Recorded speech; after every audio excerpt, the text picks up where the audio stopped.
काम नहीं कर रहा है। क्या स्किन नहीं काम कर रहा है? पसीना पसीना हो गया होगा।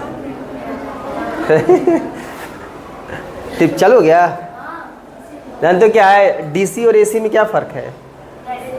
डीसी ऐसे चलता है, एसी ऐसे चलता है। हाँ ठीक है, डीसी मतलब इसमें डायरेक्ट तुरंत आ जाता है करंट, एसी में टाइम लग। अच्छा मान लो कि हमें करंट पहुँचाना है तो डीसी जल्दी पहुँचेगा, एसी जल्दी पहुँचेगा?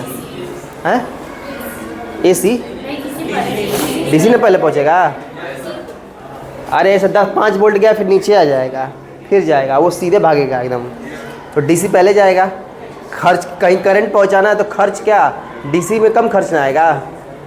अरे डीसी में कम ना खर्च आएगा, एसी में ज़्यादा खर्च आएगा। तो जो हाई टेंशन तार होते हैं बड़े बड़े लंबे लंबे, उसमें डीसी होता है कि एसी होता है? डीसी होता है, इसीलिए जान लेता है तुरंत एक ही बार में। और क्या, ट्रांसफार्मर काम क्या होता है? एसी को बदल देता है, वो एसी में कन्वर्ट कर देता है। ट्रांसफार्मर जो होता है वो आपको डीसी को एसी में बदलता है। वहाँ पे गांव में जो लगा रहता है वहाँ से डीसी वो सब ट्रांसफ़र कर देता है उस फॉर्म पे। देखो इसमें है क्या फार्मूले में, और रूम टेम्परेचर 27 डिग्री सेल्सियस है। The resistance of a heating element is 100 ohm दिया हुआ है आपके पास। What is the temperature of element if the resistance is find to be 1? देखो 2 रेजिस्टेंस दिया है। एक रेजिस्टेंस का नाम ले लो R1 जो कि कितना हो जाएगा आपके पास 100 ओम।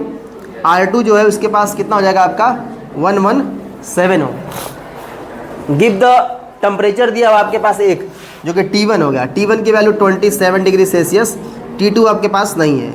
एक वैल्यू दिया अल्फ़ा, अल्फ़ा ही होता है आपका क्या temperature coefficient of this material, जो कि वैल्यू दिया है 1.70 10 की पावर -4। और फार्मूले में क्या होता है अल्फ़ा इक्वल टू होता है R2 माइनस R1 अपान में R1 ब्रैकेट में T2 minus T1। Value put कर दोगे आंसर मिल जाएगा। R2 की वैल्यू दिख ही रहा है, R2 की वैल्यू कितनी है 117, यहाँ कितना है 100। R1 की वैल्यू कितनी फिर से हो जाएगी 100, और यहाँ से आपको अल्फ़ा की वैल्यू कितनी है 1.70 इंटू 10 की पावर -4। और T2 की वैल्यू नहीं पता है तो मान लो T2 रख दो, और माइनस T1 की वैल्यू कितनी हो जाएगी आपके पास 27। ठीक है, तो ये आप फार्मूला लगा दीजिएगा, यहाँ से आपको आंसर मिल जाएगा। पढ़ा तो नहीं गया है बट क्या करेंगे हम लोग इसको पढ़ लेंगे आगे वाले टॉपिक में। ठीक है, कल इसको देखा जाएगा। हमारी छुट्टी थोड़ी है कोई।